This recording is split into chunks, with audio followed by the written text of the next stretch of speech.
lot of people are going to be coming in and out. We're going to get ready to eat. I'll introduce you to this, and we appreciate you coming. We need to get involved in the community, and I hope each one of us takes a serious look at the election this year and speak to your neighbors and try to get them out. I want to introduce you to a young lady that seems to know Mark, and I thought maybe she could introduce herself. So I'll turn it over to her. Thank you, Blaine. You're welcome. I am Patty Baggerly. I am Mark's campaign manager, but before that, Mark taught at the academy where I work, so I've known him for about 7 years. Come to respect him and get to know him very well. I would like first to thank Blaine for having us here today, and Faye and Vicki for all their hard work and the food that they're going to give to us. Like I said, I've known Mark for about 7 years, I think. So I've known him on a professional level more than a friend first, but he's a fantastic instructor, great in leadership. Mark's been here in Warren County for just over 22 years. He's been in law enforcement for about 20 years and several years, 6, 7 years in the military.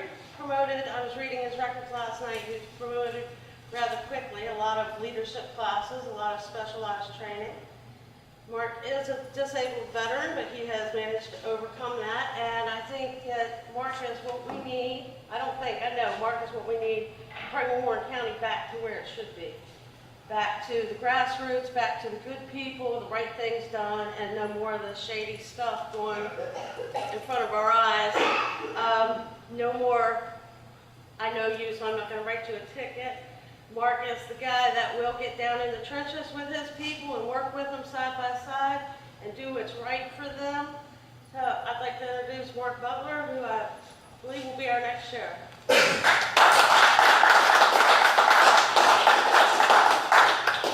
First of all, thank everybody for coming out. I really appreciate you being here.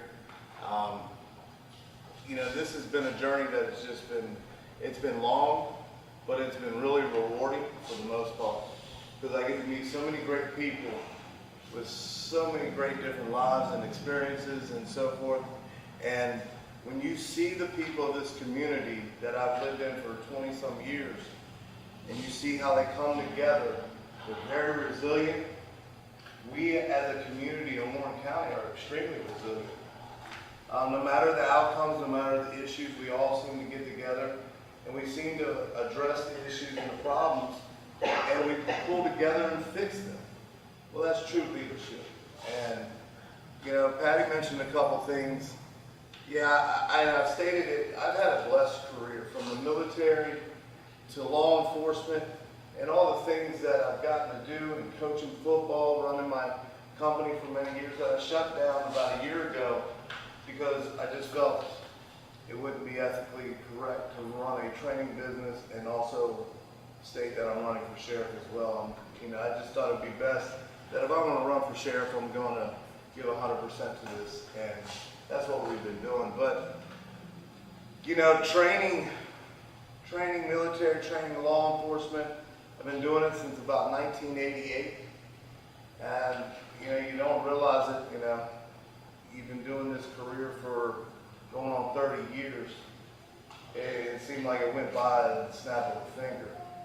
But when the opportunity came to run for sheriff, I spoke with quite a few people, and we wanted to make sure that, you know, we could do what we needed to do and wanted to do without causing major problems or effects to the community.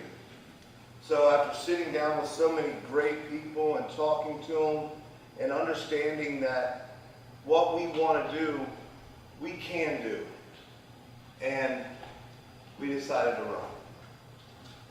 Over the last year and a half, we have just really focused really hard on not just the strategic plan of winning sheriff, but the strategic plan of what we were going to do when we got in. And I can't say this enough, and I wish some of the people would watch our videos. We are not cleaning house at the sheriff's office. We have zero intentions to walk into the Warren County Sheriff's Office January and fire the entire department. That would be ridiculous. That would be totally just off the wall. And that's not what we're about. I have taught many of those deputies. I have trained many of the officers. We have really good officers in our community. Now, with that being said, there are probably going to be some officers that may not want to go with our change to the future. The average police officer does 400 hours of in-service training to stay certified for over a 20-year period. Over a 20-year period, 400 hours. That seems like a lot.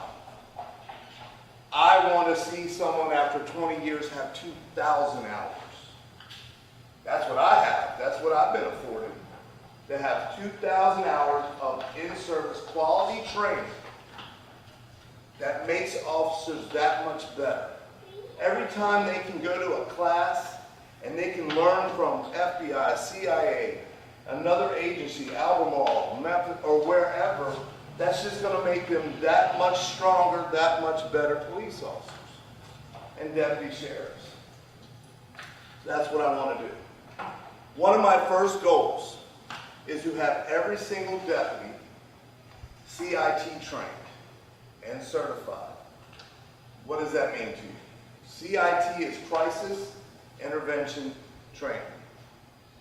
I want every single deputy, whether they work in courts, whether they work in civil process, or whether they work the street, to be able to deal with crisis situations. And it makes no sense why every single one of them isn't. Because if you think about it, if you have dialed 911, you've probably called the police department for an emergency, which is a crisis in your area, right? No one calls 911 or the police when everything is going perfect. Everyone calls the police department and the sheriff's office when they're having an issue. So why wouldn't you have every single officer be able to de-escalate a crisis situation with proper training? And that's dealing with Alzheimer's, dementia, autism, no matter what the mental health issue is. So instead of possibly having a use of force with our deputies that could have been handled completely differently or more professionally, because they didn't have the training and understanding of how to de-escalate it, it went bad. So it makes no sense to me when we can train our officers. Someone asked me, well, Mark, if you're going to sit there and train all our officers like this, aren't you afraid they're going to leave? Can we afford that? How can we afford not to train them? These are individuals walking around with a gun and a badge. And we watch videos all the time. I'm a DT instructor. I teach this stuff.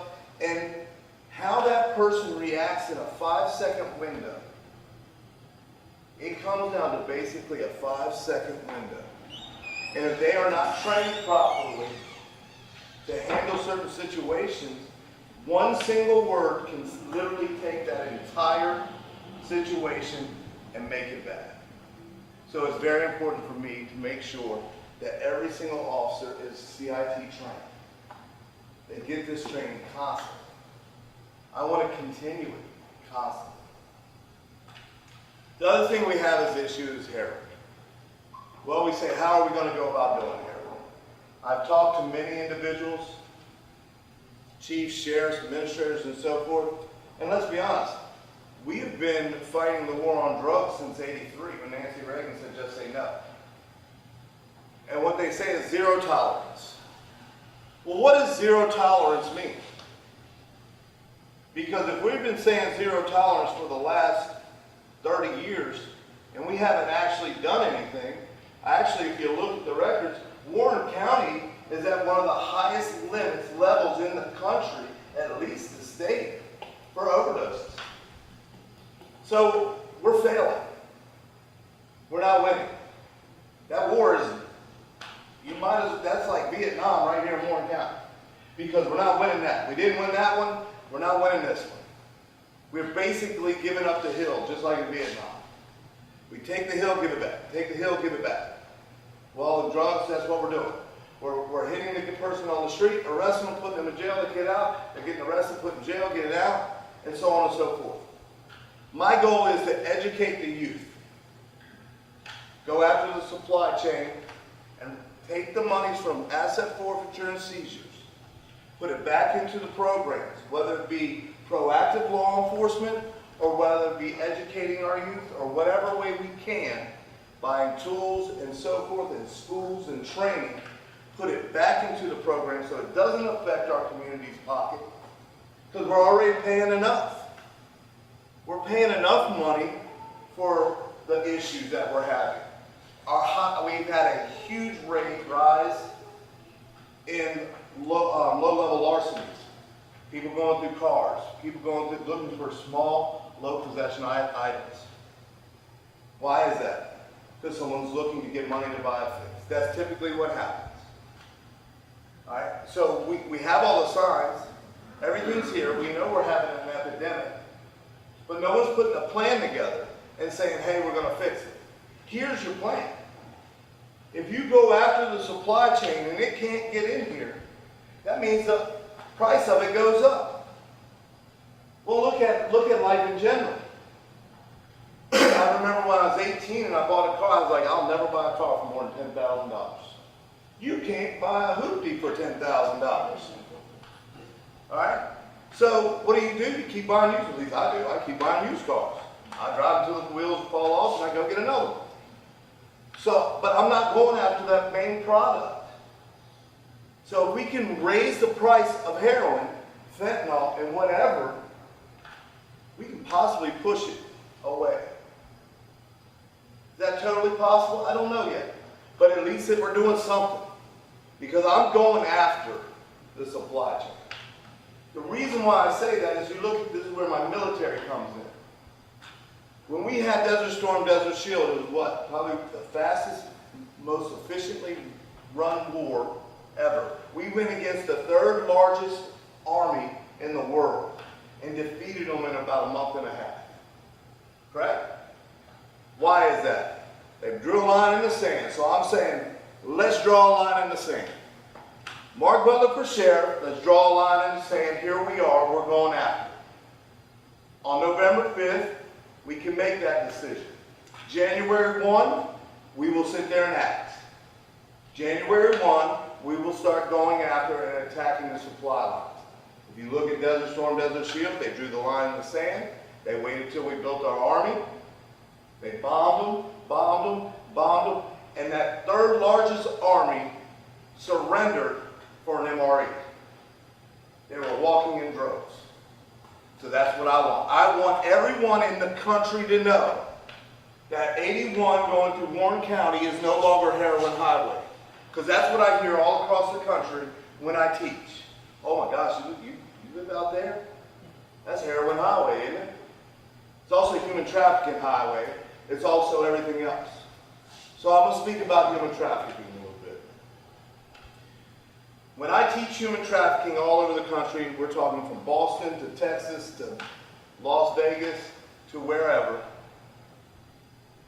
everyone sits there and says that we don't have human trafficking in our area. Well, I'm telling you, anyone who says we don't have human trafficking in Warren County has got to get their head out of the sand, because human trafficking has been prevalent here for over 20-some years. And I know the facts on that. Those are facts that I cannot explain and express to you, because I have sworn to the U.S. Attorney's Office that I would. But I will tell you that one of the businesses is still open today, and the day I become sheriff, we will effectively, proactively, and efficiently go after to run them completely out of our town and out of our community. Because it is extremely dangerous, and it's dangerous for every single one of us in our community. And I will also say that members in this community have been told that this was going on, because I personally told them, and they personally turned their back to me. So I'm tired as a community resident of sitting there with my head in the sand. And I'm running for sheriff so we can stop that. We will be proactive. Our sheriff's office will be the best run sheriff's office, the best, most effective sheriff's office in the Commonwealth of Virginia. That is my goal. That is my vision. I want every single deputy to walk around with his head held high, not be embarrassed, to put this badge on, and I want him to come up and be able to walk up and shake hands with everybody in the community. He or she is going to be loved by the community and respected by the community. Because we are going on the third step, we are going to go productively and proactively being community service officers. That's how you win these wars. That's how you effectively make change. You put leaders in position to lead. You make the people underneath you better than what you are. So if I have over 2,000 hours of in-service and career development in my career, then guess what? My lowest man better have more than that too. Because if he or she is not reaching and striving to be the best officer in the state or the country, then they probably shouldn't be in our department. And they shouldn't be collecting your taxpaying dollars. Doesn't mean they have to write 400 tickets a month. It means they have to proactively be progressive, solid law enforcement officers within the community. And I want every single one of them to be able to walk up to anyone, I don't care monetarily what their status is, be able to walk up and treat every single one of the people in the community as an equal and as a friend. That's how we will gain intel. Intel is how you win wars. And we are fighting a war on several different fronts in this community right now. Several different, from corruption to drugs, money laundering, trafficking, and I'm telling you this right now, we're going to go after it. So if you want to make change, you want to make a stance, you want to make a difference, vote Mark Butler on November 5th. Tell your friends to vote for Mark Butler on November 5th. Because anything else is just status quo. And I'm done with status quo. Thank y'all for coming. I'll be around for the next 2 hours, at least till 2. And I will take any questions you have. I really appreciate everybody coming out. And I'm here for the hard questions. So, does anybody have any questions of me right now? I will answer any question you have. Mark, I put up a sign out there for you at the car wash in Lowe's. Yes, sir. There's a house over there, Ruby Hampton. Mm-hmm. And I put it up about 3 weeks ago. She cut my hair this morning. She said, you know that sign is gone, it's Butler. And Nick Ladder is out there. Now what is it? Well, Yes. here's my answer to that. I have more. Yeah, that's what you have to do. Just go right out beside the lick ladder sign. It's bad business. It is bad business, but you know what? We're not going to be involved in that. No, We are better. if we are, I'm gonna be out. Yeah, that's right, yeah. We're better than that. Exactly. I'm not going to talk about any candidate running. I'm not going to discuss nonsense on social media. All right? Because it's all farce. If you haven't found anything on me in 2 years, that's pretty much what you see, what you get.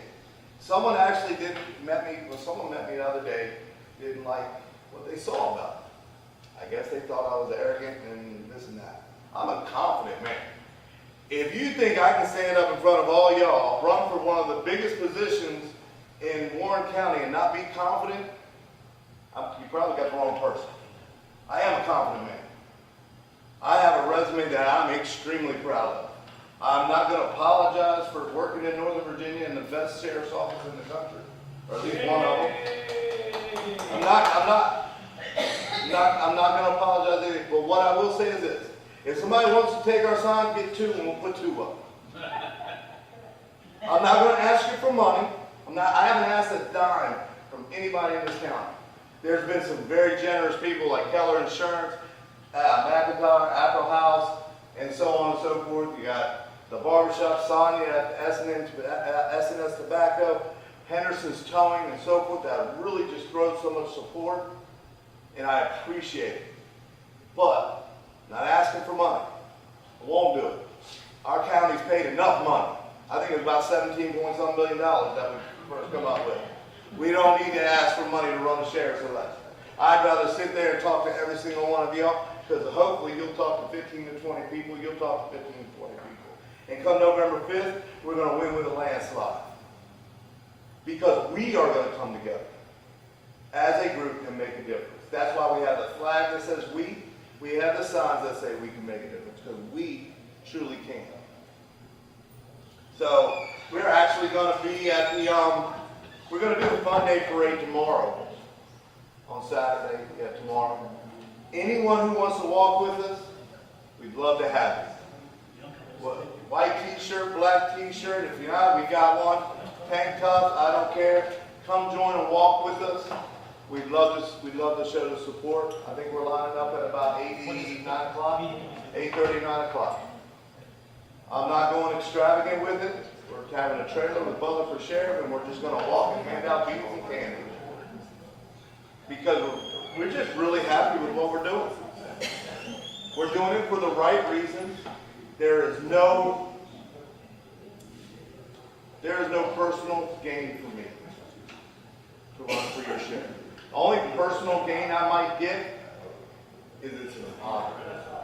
It's a personal honor. It really is.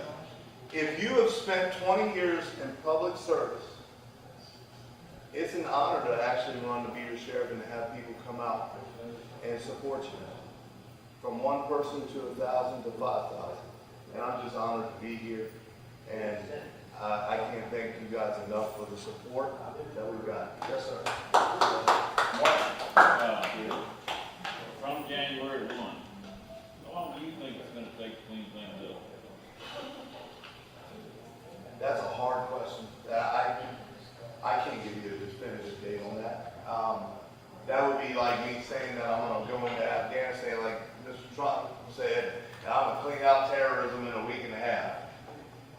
That's a hard question to ask. I think there's so much going on that we don't know about, or we do, but we haven't really focused on.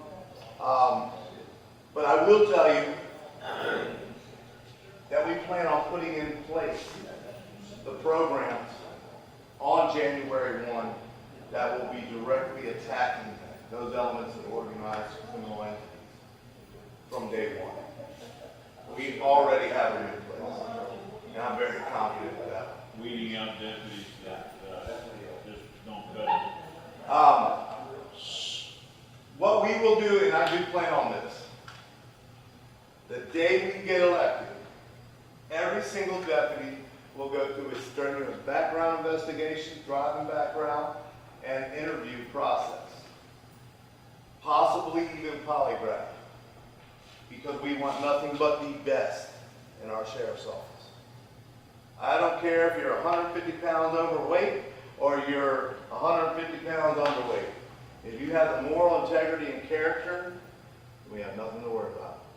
If you have a criminal record, you probably shouldn't be a police officer. I think that's probably the interest right there. And, you know, we all make mistakes. I've made mine. Oh my gosh. But like I said before, only me and God will discuss that one when it comes to my time. But I will tell you, I've never been arrested. Unless you talk about a traffic ticket when I was 17, 18 years old. But typically, you know, I'm very proud that I've been able to walk that lifestyle for 20, 30 years. And I'm very happy and proud about that. Let me cut him off here a second so we can have lunch. That way, we're going to do this 4 more times, hopefully, this summer. And hopefully you'll get involved in the community. I haven't been over the years, and I do want to say that to you. I'm embarrassed. I stood by and let the good old boys run things around Front Royal. That hasn't, as you've seen in the last 6 months or a year, that hasn't been very effective. So I'm hoping we can make a difference. I hope we can get behind you and support you. And I hope that each one of you will talk to me and ask me questions, and you'll get to know me in a personal way. Because as Larry Daniels introduced me to him some time ago, and those of you who Chief Daniels, he was very thought of in the community. He'll be here next month, and he thought he was the candidate we needed for sheriff. Thank you. You sit down. Thank you. I'm going to give a blessing. We're going to eat plenty of food here. Make sure you eat twice as much. Pastor Keith has walked in the door. I'm going to ask him to say a blessing, and then you just get in line here, get a plate down there. The drinks are in here, eat all you want.